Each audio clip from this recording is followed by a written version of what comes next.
Hello, നമസ്കാരം. അല്ലെങ്കിൽ സുഖല്ലേ?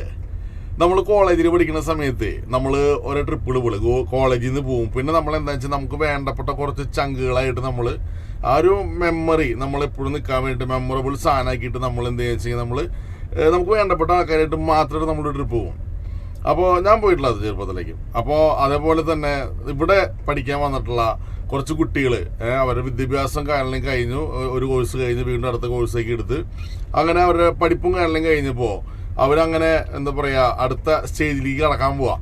അപ്പോൾ കുറച്ച് പേര് പ്രൊവിൻസ് മാറിപ്പോകാൻ വിചാരിക്കണു. അങ്ങനെയൊക്കെ വിചാരിച്ചപ്പോൾ അവർ പറഞ്ഞു, ആളിയാ നമുക്ക് നമ്മുടെ ഒരു മെമ്മറബിൾ സാധനം വേണടാ, നമുക്ക് ഒരു ട്രിപ്പ് പോകണമെന്ന് പറഞ്ഞു. എന്നാൽ പിന്നെ ഓക്കെ, നമുക്ക് ട്രിപ്പ് പോകാടാ എന്ന് പറഞ്ഞു. ഒരുത്തും പറഞ്ഞു നമുക്ക് നയാഗരയ്ക്ക് പോകാമെന്ന് പറഞ്ഞു. നയാഗര പോയിട്ട് 2 ദിവസം അവിടെ പോയിട്ട് അടിച്ചു പൊളിക്കാം, നമുക്ക് കണ്ട് എല്ലാം മറന്നുകൊണ്ട് അർമാദിക്കാമെന്ന് പറഞ്ഞു.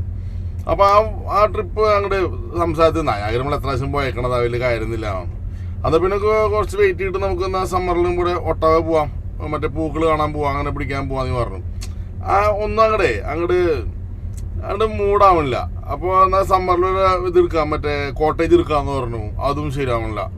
അങ്ങനെ ഇരുന്നപ്പോൾ ഒരു കൊച്ചും കൊടുക്കും പറഞ്ഞ്, ഇതൊന്നും വേണ്ട, ഇത് കാര്യം വേണ്ട, നമ്മളോട് ഊബർ ഓടിക്കും, നമ്മളോട് പല പല പണിയും ചെയ്യും അല്ലേ.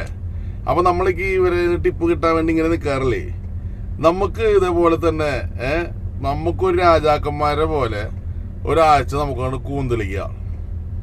നമുക്കൊരു പണിയാം, ക്യൂബയ്ക്ക് പോവാം. നമ്മുടെ ക്യൂബ മുകുന്ദൻ്റെ ക്യൂബ ഉണ്ടല്ലോ, അതുപോലെ തന്നെ ഫിഡൽ കാസ്ട്രോൻ്റെ, പിന്നെ നമ്മുടെ ചെഗുവേരയുടെ ക്യൂബ. അത് അവരുടെ ജന്മനാടല്ല, അത് നമ്മുടെ വിഷയം ഇപ്പോൾ അതല്ല. അപ്പോൾ ക്യൂബയ്ക്ക് പോകാമെന്ന് പറഞ്ഞു. കുട്ടികൾ തയ്യാറായി, എല്ലാവരും ഉഷാറായി. കാരണം വെച്ചാൽ ക്യൂബയുടെ പ്രത്യേകത എന്താണെന്ന് വെച്ചെങ്കിൽ ഇവിടെ നിന്ന് സ്പെഷ്യലി കാനഡയിൽ പോകുമ്പോൾ എന്താ വെച്ചാൽ കുറച്ച് പൈസ കൊണ്ടുപോയി കഴിഞ്ഞാൽ അവർ ടിപ്പ് കൊടുത്തു കഴിഞ്ഞാൽ ഭയങ്കര എല്ലാ കാര്യങ്ങളും നടക്കും നീറ്റായിട്ട്. അപ്പോൾ അതൊരു സൈഡിൽ. രണ്ടാമത്തെ കാര്യം എന്താണെന്ന് വെച്ചെങ്കിൽ കാലത്തൊട്ട് വൈകുന്നേരം വരെ അല്ലെങ്കിൽ 24 hours പറഞ്ഞ മാതിരി അവിടെ ലിക്കർ നമുക്ക് കിട്ടും ആ റിസോർട്ടിൽ. അവരെ തന്നെ ഇതുണ്ടാവും, പൂളുണ്ടാവും, സ്വിമ്മിങ് പൂളുണ്ട്, പിന്നെ ബീച്ച്, വലിയ ബീച്ച് റിസോർട്ടുകളല്ല. അപ്പോൾ അങ്ങനെ lavish food, unlimited food, unlimited കള്ള്. നല്ല അടിപൊളി സീസണാണെന്ന് വെച്ചെങ്കിൽ $900-1000, ഡൗൺ ആണെങ്കിൽ ഒരു $500-600 സാധനം കിട്ടും. ഏത് ടിക്കറ്റ്, ഫുഡ്, ഒരാഴ്ചത്തെ ഭക്ഷണം, ഒരാഴ്ചത്തെ കള്ള് കിട്ടാ ഒരാൾക്ക്, താമസവും. അപ്പോൾ ഇന്ന് ആലോചിച്ചോ, അത്രയും കാര്യങ്ങൾ നടക്കും. അങ്ങനെ നല്ല രീതിയിൽ ടൂറിസം ഉള്ള സ്ഥലമാണ്.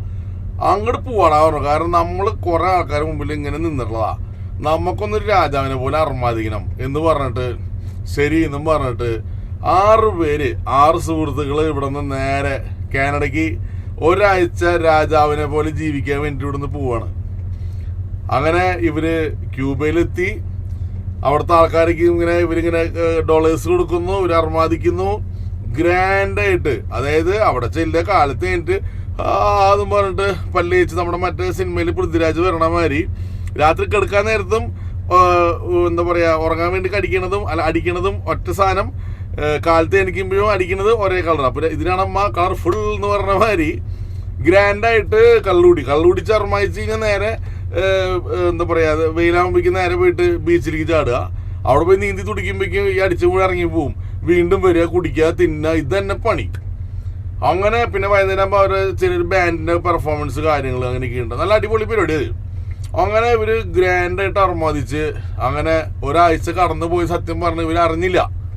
അതുകൊണ്ട് നമ്മൾ അപ്പോൾ ഇത് എന്താ പറയുക, ഈ ട്രിപ്പിന് ക്യൂബയ്ക്ക് പോവാം എന്ന് പറഞ്ഞ കൊച്ചുകളൊക്കെ ഉണ്ടല്ലോ, അവനോട് പറഞ്ഞു, എടാ നീ ഇതിപ്പോൾ അറിഞ്ഞില്ലായിരുന്നെങ്കിൽ വലിയ നഷ്ടമായേനെ. കാരണം നമ്മൾ ഈ നയാഗരിക്കും പോയി കിടക്കണമെങ്കിൽ അത്യാവശ്യം കാശും കൊട്ടും, അവിടെയും നമ്മൾ ഇങ്ങനെ നിൽക്കണം. ഇത് നമ്മളാണ് ഇവിടെ രാജാവ്. ഇത് ട്രിപ്പ് ഇതാണ്, മനസ്സിലായില്ലേ? ഇനി നമ്മൾ ഏത് രാജ്യത്ത്, ഏത് പ്രൊവിൻസിൽ, കാനഡയ്ക്കകത്ത് തന്നെ ഏത് പ്രൊവിൻസിലേക്ക് എവിടെ പോയാലും നമ്മൾ എന്താ പറയുക, വർഷത്തിലൊരിക്കൽ നമ്മളെ പൊളിക്കൂടെ എന്ന് പറഞ്ഞു. അങ്ങനെ ഗ്രാൻഡായിട്ട് ഇതാക്കി. വീണ്ടും തിരിച്ചു പോരാൻ വലിയ ഇഷ്ടമൊന്നുമില്ല, കാരണം വീണ്ടും പണിയെടുക്കാനിൽ വരണേ. എന്നാലും കുഴപ്പമില്ല, എന്താ ചെയ്യുക എന്ന് പറഞ്ഞ് അവിടുത്തെ ആൾക്കാർക്ക് നന്നായി ടിപ്സും കൊടുത്ത് ഗ്രാൻഡായി ആൾക്കാരായിട്ട് മിങ്കിൾ ചെയ്ത് അവർ അങ്ങനെ തിരിച്ച് അവർ പോന്നു. അപ്പോൾ ആ തിരിച്ചു പോകണമെങ്കിൽ എയർപോർട്ടിൽ എത്തിയപ്പോൾ ഇങ്ങനെ എല്ലാം ചെക്കിങ് കഴിഞ്ഞിട്ട് പോകണമെങ്കിൽ നമ്മുടെ ഈ ട്രിപ്പിന് സജസ്റ്റ് ചെയ്ത പുള്ളി ഉണ്ടല്ലോ, നമ്മുടെ കൊച്ചിറക്കം ഞാൻ തുടക്കം തൊട്ട് വിളിക്കുന്നത്, അവനാണ് വിളിക്കാനുള്ള കാരണമുണ്ട്. ഇപ്പോൾ മനസ്സിലാവും നിങ്ങൾക്കത്. കൊച്ചിറക്കൻ അവിടെ എത്തിയപ്പോൾ പറഞ്ഞു, കൊച്ചിറക്കനോട് ഇമിഗ്രേഷനിൽ ഇരിക്കുന്നവർ പറഞ്ഞു, മോൻ ഇവിടെ നിൽക്ക്, ബാക്കിയുള്ളൊരു പൊക്കോന്ന് പറഞ്ഞു. ചേടാ ഇതെന്ത് പരിപാടി, എന്തിനിപ്പോൾ എന്നോട് നിർത്തണേ? അങ്ങനെ കൂടുതലുള്ളവർക്ക് അപ്പുറത്ത് നിന്നു. ഇവനിവിടെ നിൽക്കുന്നുണ്ട്. ഇവനോട് പറഞ്ഞു, മോനെ നിനക്ക് പോകാൻ പറ്റില്ല. അപ്പോൾ ഇവൻ എന്താ പോകാൻ പറ്റാത്തെന്ന് ചോദിച്ചു. അവൻ പറഞ്ഞു, നിനക്ക് അങ്ങോട്ട് കടക്കാനുള്ള പെർമിറ്റ് ഇല്ല എന്ന് പറഞ്ഞു. കാനഡയ്ക്ക് കടക്കാനുള്ള പെർമിറ്റ് അവനില്ല എന്ന് പറഞ്ഞു. നീ എന്ത് പൊട്ടത്തെ പറയണത്, എന്തെങ്കിലും സ്റ്റുഡൻറ്റ് പെർമിറ്റിലിരിക്കണേ. പിന്നെ നമ്മുടെ വിസ എന്ന് പറഞ്ഞപ്പോഴാണ് കൊച്ചിറക്കിന് ഓർമ്മ വരുന്നത്, ഇവന് വിസയില്ല. ഇപ്പം നിങ്ങൾ വിചാരിക്കുന്നുണ്ടാവും വിസ ഇല്ലാണ്ട് എങ്ങനെ കാനഡയിൽ നിൽക്കണേ എന്നുള്ളത്. അതായത് സ്റ്റുഡൻ്റായിട്ട് വരുന്ന ആൾക്കാർക്ക് സ്റ്റുഡൻറ്റ് പെർമിറ്റ് ഉണ്ടെങ്കിൽ കാനഡയിൽ നിൽക്കാൻ പറ്റും. പക്ഷെ വിസ എന്തിനാണെന്ന് വെച്ചെങ്കിൽ ട്രാവൽ ചെയ്യാനായിട്ടാണ്. മൾട്ടിപ്പിൾ എൻട്രി, അതിപ്പോൾ നാട്ടിലേക്ക് പോയാൽ അല്ലെങ്കിൽ വേറെ ഏത് രാജ്യത്തേക്ക് പോകണമെങ്കിൽ ട്രാവൽ ചെയ്യാനാണ് വിസ. ഇവിടെ നിൽക്കാനായിട്ട് സ്റ്റാറ്റസിന് ഈ സ്റ്റുഡൻറ്റ് പെർമിറ്റ് മതി. അപ്പോൾ ഇവൻ ഒരു കോഴ്സ് എടുത്തു കഴിഞ്ഞിട്ട് രണ്ടാമത്തെ കോഴ്സ് എടുത്തപ്പോൾ ആശാൻ സ്റ്റുഡൻറ്റ് പെർമിറ്റ് എടുത്തു, പക്ഷേ ട്രാവൽ ഡോക്യുമെൻ്റ് ആയിട്ടുള്ള വിസ അപ്ലൈ ചെയ്തെടുക്കുകയോ പിടിക്കുകയോ ഒന്നും ചെയ്തിട്ടുണ്ടായിരുന്നില്ല. അങ്ങനെ അവൻ്റെ രണ്ടാമത്തെ കോഴ്സ് കഴിഞ്ഞിരിക്കുന്ന സമയത്ത് വർക്ക് പെർമിറ്റിന് അപ്ലൈ ചെയ്യാൻ വേണ്ടി നിൽക്കുന്ന സമയത്താണ് ക്രിസ്മസ് വെക്കേഷനിലാണ് ഇവർ ഈ കുന്തളിപ്പ് കാണിച്ചത്. കഴിഞ്ഞ മാസമാണ് ഈ പറയുന്നത് കേട്ടോ. അപ്പോൾ അങ്ങനെ വന്നു. എന്നാൽ പിന്നെ കുഴപ്പമില്ല, നമുക്ക് നേരെ കനേഡിയൻ കൺസുലേറ്റിൽ പോകാമെന്ന് പറഞ്ഞിട്ട് പോവാം. എന്നാൽ പിന്നെ പണിയാം. ഈ 6 പേരിൽ 2 പേര് പെൺപിള്ളേരാ. അപ്പോൾ പറഞ്ഞു ലേഡീസ് ഗേൾസ് അവർ പൊക്കോട്ടെ എന്ന് പറഞ്ഞിട്ട് അവറ്റാളെ 2 കയറ്റി വിട്ടിട്ട് ബാക്കി 4 പേരും സുഹൃത്തുക്കൾ നേരെ കൺസുലേറ്റ് ചെയ്യുന്നു. കൺസുലേറ്റ് ചെയ്തിട്ട് പറഞ്ഞു, ഞാൻ ഉദ്ദേശിച്ച് കനേഡിയൻ എംബസി ചെയ്യുന്നു. എംബസി വിട്ട് പറഞ്ഞു, ഇത് ഇങ്ങോട്ട് പ്രശ്നമുണ്ട് ബ്രോ, അപ്പോൾ നമുക്ക് ഒരു സിംഗിൾ എൻട്രി വിസ അടിച്ച് ഞങ്ങൾ അങ്ങോട്ട് പൊക്കോട്ടെ എന്ന് പറഞ്ഞു. അപ്പോൾ അവർ ചോദിച്ചു, നിങ്ങൾ ഏതാന്ന് ചോദിച്ചു, നിങ്ങളുടെ സ്റ്റാറ്റസ് എന്താണെന്ന് ചോദിച്ചപ്പോൾ പറഞ്ഞു സ്റ്റുഡൻറ്റ് വിസ വന്നേക്കുന്നതാന്ന് പറഞ്ഞു. അവർ പറഞ്ഞു, ഈ സ്ഥാപനം ഇവിടെ ഇരിക്കുന്നത് PR-കാർക്ക് സിറ്റിസൺകാർക്കുള്ള സർവീസ് ചെയ്യാനാണ്, നിങ്ങൾക്ക് ഒരു സാധനം ഇവിടുന്ന് ചെയ്യാൻ പറ്റില്ല. ഓക്കെ, അപ്പോൾ എന്നാൽ നിങ്ങളെന്നാ സമയം കളയണ്ട വിട്ടോ എന്ന് പറഞ്ഞു. എടാ പണിപാളിലോ. അത് പിന്നെ എന്ത് ചെയ്യാലോ തൽക്കാലം. അപ്പം അന്ന് വൈകുന്നേരമായി. അപ്പോൾ വീണ്ടും റിസോർട്ടിൽ വീണ്ടും കൊണ്ട് കാശ് കൊടുത്തിട്ട് വീണ്ടും അവിടെ കിടന്നു. അത്യാവശ്യം അർമാദനങ്ങൾ കാര്യങ്ങളാകും. നാളെ എന്തെങ്കിലും ചെയ്യാമെന്ന് പറഞ്ഞിട്ട് അവിടെ കിടന്നു. പിറ്റത്തെ ദിവസമായി അന്വേഷിച്ച് വിളിച്ചപ്പോൾ പറഞ്ഞു IRCCക്ക് വിളിച്ചു. അപ്പോൾ ക്രിസ്മസ് സമയമാണ്, അവിടെ വലിയ കാര്യമായിട്ട് സ്റ്റാഫുകളില്ല. എന്നാലും ഇമിഗ്രേഷനിലേക്ക് വിളിച്ചപ്പോൾ അവർ പറഞ്ഞു, നിങ്ങൾ നിങ്ങളുടെ സ്വന്തം രാജ്യത്തേക്ക് പൊക്കോ. കാരണം എന്താണെന്ന് വെച്ചെങ്കിൽ നിങ്ങൾക്ക് ഈ വർക്ക് പെർമിറ്റ് അപ്ലൈ ചെയ്യണമെങ്കിൽ കോളേജിൽ നിന്ന് ഒരു പേപ്പർ കിട്ടണം. കോളേജ് കൊടുത്തിട്ട് പേപ്പർ കിട്ടിയിട്ട് നിങ്ങൾക്ക് വർക്ക് പെർമിറ്റ് അപ്ലൈ ചെയ്യാൻ പറ്റുള്ളൂ. അത് അപ്ലൈ ചെയ്ത് കഴിഞ്ഞാൽ നോർമൽ ലെവലിൽ സമയമെടുക്കും. പ്ലസ് ഇനിയിപ്പോൾ ഒരു സിംഗിൾ എൻട്രി വിസ അടിക്കണമെങ്കിൽ നോർമൽ ലെവലിൽ നോക്കി കഴിഞ്ഞാൽ മിനിമം ഒരു 3 മാസം പിടിക്കും. അപ്പോൾ അത്രയും സമയം അവിടെ നിൽക്കാൻ പറ്റില്ല. സോ നിങ്ങൾ നിങ്ങളുടെ ഹോം കൺട്രി അല്ലെങ്കിൽ മദർ കൺട്രിക്ക് പോയിക്കോ എന്ന് പറഞ്ഞു. അപ്പോൾ കാര്യങ്ങൾ ഇത്രയും. ഇപ്പോൾ എന്ത് ചെയ്ത് ഈ 4 പേരിൽ 2 പേര് പറഞ്ഞു, അളിയാ നീ ഇത് കാര്യം സെറ്റിൽ ചെയ്യും, ഞങ്ങൾ പതുക്കെ പോട്ടെ എന്ന് പറഞ്ഞിട്ട് 2 പേര് അവിടെ നിന്ന് പോന്നു. ബാക്കി 2 പേരായി. അതായത് നമ്മുടെ കൊച്ചിറക്കനും പിന്നെ കൂടെ എടുത്തിനാണ് കൂടെ നിന്ന്. അങ്ങനെ വീട്ടിലേക്ക് വിളിച്ചു പറഞ്ഞു ഇങ്ങനെ സംഭവം ഉണ്ടെന്ന്. അപ്പോൾ ഈ ക്യൂബയുടെ കുഴപ്പം എന്താണെന്ന് വെച്ചെങ്കിൽ അറിയാലോ, ഇച്ചിരി കുന്തളിപ്പുള്ള സ്ഥലമാണ്, പ്രശ്നമുള്ള സ്ഥലമാണ്. അതുകൊണ്ട് അവിടെ നിന്ന് ഡെയിലി എന്ന് പറഞ്ഞ മാതിരി ഇൻ്റർനാഷണൽ ഫ്ലൈറ്റ് ആകൂടി പോണത് ഈ കാനഡയ്ക്കും ഈ പറഞ്ഞ USA മാത്രമേ ഉള്ളൂ. അപ്പോൾ ഇത് വലിയ തലവേദനയല്ലോ. ആ കൂടി ആഴ്ചയിൽ ഒരു ഫ്ലൈറ്റ് ഉണ്ട് തുർക്കിക്ക് പോകുന്നുണ്ട് അവിടെ നിന്ന്. അപ്പോൾ യൂറോപ്യൻ രാജ്യങ്ങൾ ടച്ച് ചെയ്തുകൊണ്ട് ഈ മുതലിന് പോകാൻ പറ്റില്ല, റെസ്ട്രിക്ഷൻ ഉണ്ട്. അങ്ങനെ അവസാനം ഈ ഒരു ട്രാവൽ ഏജൻസിനെ കണക്ട് ചെയ്ത് അവർ തുർക്കി ത്രൂ ഏതൊരു ഏഷ്യൻ ഭൂഖണ്ഡത്തിൽ എന്ന് പറയില്ലേ, അവിടേക്ക് ഈ മുതലിനെ കടത്തി അവിടെ നിന്ന് നേരെ നാട്ടിലേക്ക് എത്തിക്കാനുള്ളൊരു പദ്ധതി തയ്യാറാക്കി അതായിട്ട് മുന്നോട്ട് പോയി. ഇവിടെ ഇപ്പോഴത്തെ അവസ്ഥ ഞാൻ കഴിഞ്ഞ വീഡിയോയിൽ പറഞ്ഞില്ലേ, ഇവിടെ സ്റ്റുഡൻസ് തിന്നാനും കുടിക്കാനും ഇല്ലാണ്ട് വിഷമിച്ചിരിക്കുന്ന സമയമാണ്. ഞങ്ങളെ സംബന്ധിച്ച് താടിക്കും മുടിക്കും നിരച്ചുള്ള 90s അല്ലെങ്കിൽ തന്ത വൈബ് എന്നൊക്കെ വിളിക്കുന്ന ആ സാധനമാണ് നമ്മൾ പണിയെടുക്കണ കാശിൽ നിന്ന് മെനക്കെട്ടിട്ട് ഇവർക്കുള്ള സാധനങ്ങൾ മേടിച്ചെടുത്ത് ഇവരെ ഹെൽപ്പ് ചെയ്യാൻ വേണ്ടിയിട്ട് നമ്മളിവിടെ കഷ്ടപ്പെടുമ്പോഴാണ്. സീസൺ സമയമാണ്. $900 മുതൽ $1000 ഒരാൾക്കുള്ള അവരുടെ റേറ്റ്. 6 പേര് പോയപ്പോൾ $6000.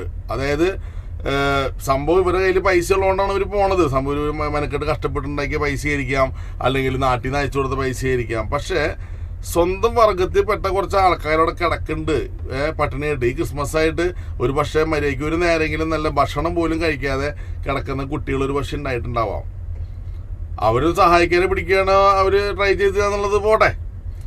എനിക്ക് ഈ കൊച്ചിറക്കൻ കള്ളുംപുറത്ത് വലിയ ക്യൂബയ്ക്ക് പോവാന്നും പറഞ്ഞിട്ട് ഈ എല്ലാ കാര്യങ്ങളും ചെയ്തപ്പോൾ സ്വന്തം പാസ്പോർട്ടിൽ ഇങ്ങോട്ട് തിരിച്ചു കിടക്കാനുള്ള വിസ അവനില്ല എന്നുള്ളത് അവൻ തിരിച്ചറിഞ്ഞില്ല എന്നുള്ളതാണ്.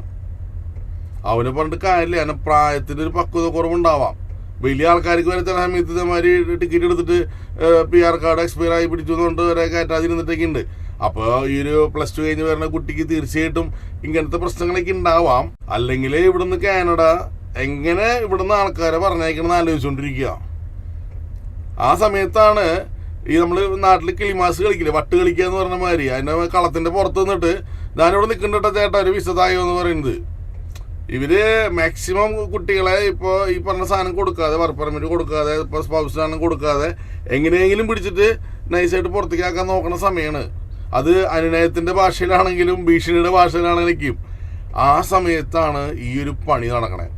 അപ്പോൾ ഏറ്റവും വലിയ തമാശ എന്താണെന്ന് വെച്ചെങ്കിൽ ഈ നമ്മുടെ കൊച്ചിറക്കന് ഒരു ടെൻഷനും ഇല്ല. പുള്ളി ഫുള്ള് ചില്ല് വൈബ് എന്ന് പറയില്ലേ.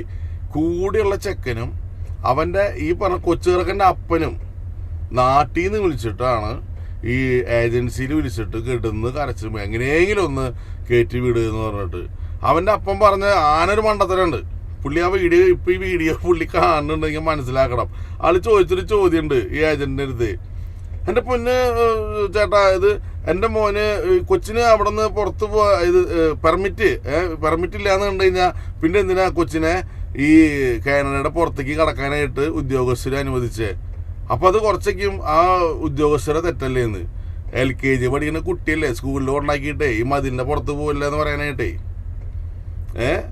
അപ്പോൾ വേറൊരു രാജ്യത്തേക്ക് പറഞ്ഞയച്ചിട്ട് അവിടെ നിന്ന് പോയിട്ട് അവിടെ നിൽക്കാനോ അല്ലെങ്കിൽ പുറത്ത് പോയ ആ പെർമിറ്റ് തിരിച്ചു കയറാൻ പറ്റില്ല എന്നുള്ള ബോധം പോലും ഇല്ലാതെ വേറൊരു രാജ്യത്ത് പോയിട്ട് ഒരാഴ്ച പോയി കള്ളും കുടിച്ച് കിടന്നതിന് അതിനൊന്നും തന്തയ്ക്കൊരു കുഴപ്പമില്ല.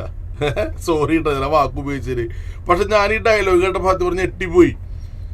അതായത് എൻ്റെ മോന് പുറത്ത് പോകാനുള്ള പെർമിറ്റ് ഇല്ല എന്ന് അറിഞ്ഞിട്ട് പിന്നെ എന്തിനാണ് പറഞ്ഞയച്ചു? ശരിയല്ലേ?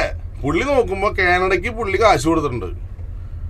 കാനഡയ്ക്ക് കാശ് കൊടുത്തിട്ടുണ്ടെങ്കിൽ പുള്ളിയുടെ മോനെ പ്രൊട്ടക്ട് ചെയ്യാനായിട്ട് കനേഡിയൻ ഗവൺമെൻറ് ഉത്തരവാദിത്തപ്പെട്ടവരാണ്. അവരെ മതിലിൻ്റെ പുറത്തേക്ക് വിടാൻ പാടില്ലായിരുന്നു. അതാണ് പുള്ളിയുടെ ഒരു എന്തൊട്ട് ന്യായം അല്ലെങ്കിൽ പുള്ളിയുടെ ഒരു അവകാശവാദം. അതിൽ അവകാശവാദിക്ക് അവിടെ ഇരുന്നു. ഇപ്പോൾ ചെറുക്കപ്പോൾ നാട്ടിലെത്തിണ്ടാവും. ഈ ക്യൂബ അവിടെ ഉണ്ടാവും, ഇവിടുത്തെ എല്ലാ സാധനവും ഇവിടെ ഉണ്ടാവും. ആരും ഒരുത്തേക്ക് എടുത്തോണ്ട് പോകണില്ല. അപ്പോൾ ഇപ്പോഴത്തെ നിങ്ങളുടെ ആവശ്യം എന്താണെന്ന് വെച്ചെങ്കിൽ ഇവിടെ എങ്ങനെയെങ്കിലും കടിച്ചു പിടിച്ച് നിന്ന് നിങ്ങളുടെ കാര്യങ്ങൾ നടത്തിയെടുക്കുക എന്നുള്ളതാണ്. അവർക്ക് അത് എന്താ പറയുക, അതിനും ഉള്ളൊരു ബോധമെങ്കിലും നിങ്ങൾ ഈ സമയത്തെങ്കിലും കാണിക്കണം. ഇത് പറ്റിയിട്ട് പിന്നെ കിടന്ന് കരഞ്ഞിട്ട് വല്ല കാര്യം ഉണ്ടാ. ഇപ്പം ഇവിടെ ഉണ്ടായിരുന്നെന്ന് വെച്ചെങ്കിൽ ആ ചെറുക്കന് വർക്ക് പെർമിറ്റ് അടിക്കാൻ ലേറ്റ് ആവണമെങ്കിൽ അപ്ലൈഡ് സ്റ്റാറ്റസാണ് ജോലി ചെയ്യാം. അവൻ എന്തായാലും അത്യാവശ്യം ജോലി ചെയ്തിട്ടോ അല്ലെങ്കിൽ എങ്ങനെയൊക്കെ കാശ് ഉണ്ടാക്കിണ്ടാവുക ഈ പോകാനുള്ള പൈസ. അവന് നാട്ടിലേക്ക് പോകേണ്ടി വന്നുകൊണ്ട് കടക്കാൻ പറ്റിയില്ല. ചിലപ്പോൾ ഇവിടെ കാറുണ്ടാവും, ലോൺ ഉണ്ടാവും, പല പല കാര്യങ്ങളുണ്ടാവും. അപ്പം എന്താ സംഭവിക്കണത്? ഒരു പക്ഷേ വീട്ടിൽ കാശില്ലാത്ത ജാതിയാന്ന് വിചാരിക്കുക. നാട്ടിൽ നിന്ന് ഇങ്ങോട്ട് കാശ് ഇറക്കാൻ പറ്റാത്ത ഒരുത്തനാണെങ്കിൽ കാറിൻ്റെ ലോൺ അങ്ങനത്തെ കുറേ സാധനങ്ങൾ പെൻഡിങ് ആയി പ്രശ്നങ്ങളായി ഇത് കളക്ഷന് പോവുക അങ്ങനെയൊക്കെ വന്നു കഴിഞ്ഞാൽ ഇതൊക്കെ PR വയ്ക്കുമ്പോൾ ബുദ്ധിമുട്ടായി.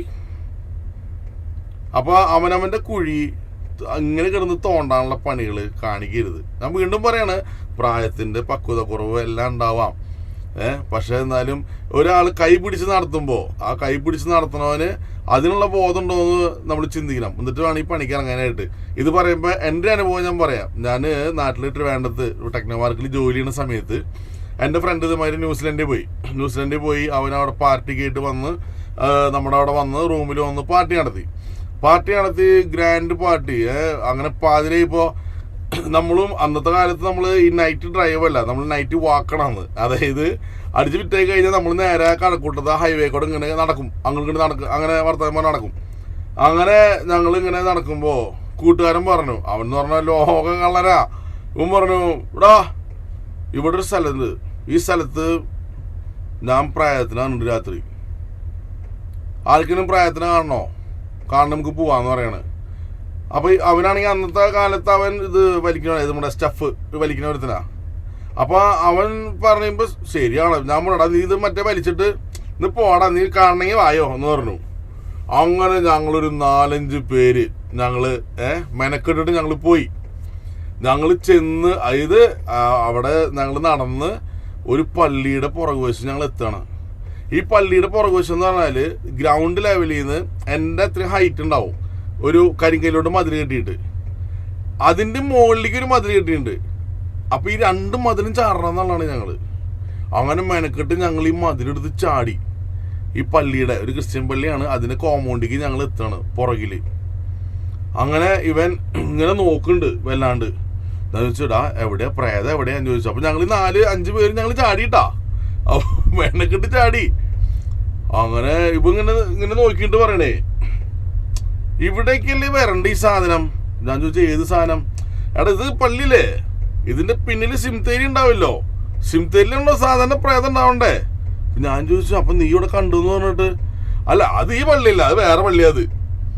അതായത് എത്ര വലിയ മണ്ടത്തരാന്ന് കാണിച്ചെന്നറിയാ.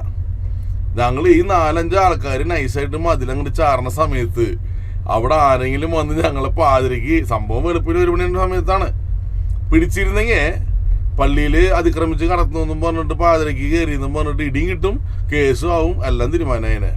അപ്പൊ ഇവൻ ഞാൻ പറഞ്ഞത് ഈ പറ്റുമ്പോഴത്ത് ഇതിങ്ങനത്തെ കാര്യങ്ങൾ ചെയ്യുമ്പോ നമ്മളിപ്പോ അന്ന് അങ്ങനെ കാണിച്ചു. ഇവനിക്കുന്നൊരു രാജ്യം വിട്ടുപോയുള്ള കളിയാ.